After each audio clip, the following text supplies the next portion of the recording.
تو یہاں ہندوستان والوں کو اپنی تہذیب پہ بڑا ناز تھا. تو ہندوستان کی تہذیب میں اس دور میں کافی بہت دنوں تک حضرت محبوب الہی تک، اور میرے خیال سے تقریباً 8ویں 9ویں صدی تک، بلکہ بعد میں 11ویں صدی تک، بلکہ 12ویں صدی تک بھی، بلکہ 13ویں صدی تک بھی، یعنی آج سے 1.5 صدی پہلے تک کے ہندوستان میں یہ رواج تھا کہ جو بھی عزت دار آدمی آئے گا اس کو آپ شربت دیں، حلوہ دیں، یہ دیں وہ دیں، لیکن آخری میں اگر پان نہیں دے تو گویا کہ آپ نے اس کی بے عزتی کر دی. اس لیے پان کا یہاں بڑا رواج تھا. ہر عزت دار مہمان کو پان پیش کرتے تھے.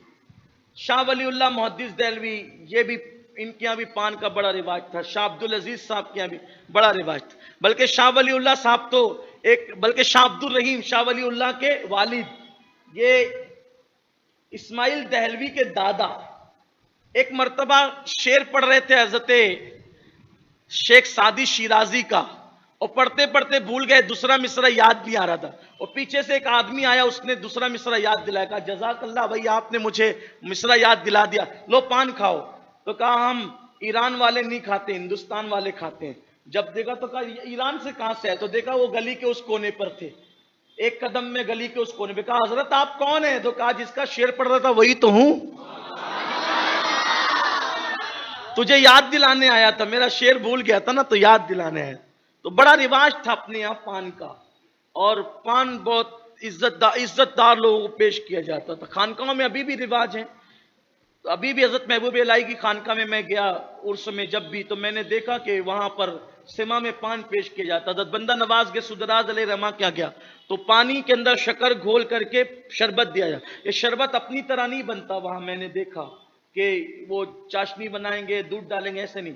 کچی شکر سادے پانی میں ڈالیں گے، اسی پہ فاتحہ ہوگی، وہی شربت ہوگا اور پان ہوگا. میرے مرشد، کریم مرشد سرکار باعث خواجہ رحمت اللہ علیہ کے یہاں بھی پان پر فاتحہ ہوتی ہے، سیما کی فاتحہ وہاں بھی وہ تقسیم کرتے ہیں.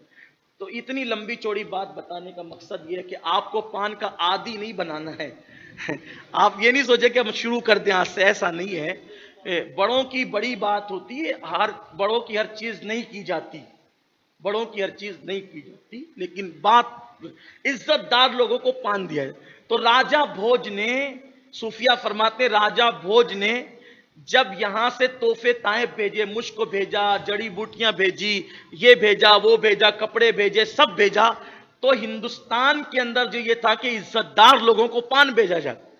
پان نہ دے تو گویا کہ بے عزتی ہو گئی. تو صوفیہ فرماتے ہیں کہ راجہ بھوج نے پان بھی بھیجے، حضور علیہ السلام کو پان بھیجا. اب پان بھیجا تو اس نے چھالیاں، جس کو کہتے ہیں سپاری، وہ بھیجنا بھول گیا.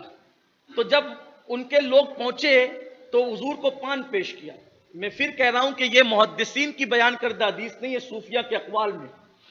تو جب پان لے کر حضور کو پیش کیا تو حضور نے مسکرا کے کہا یہ تم پان کے ساتھ تو کچھ اور بھی کھاتے ہو نا اس میں ڈال کر کے، وہ سپاری تم نہیں لائے ساتھ میں؟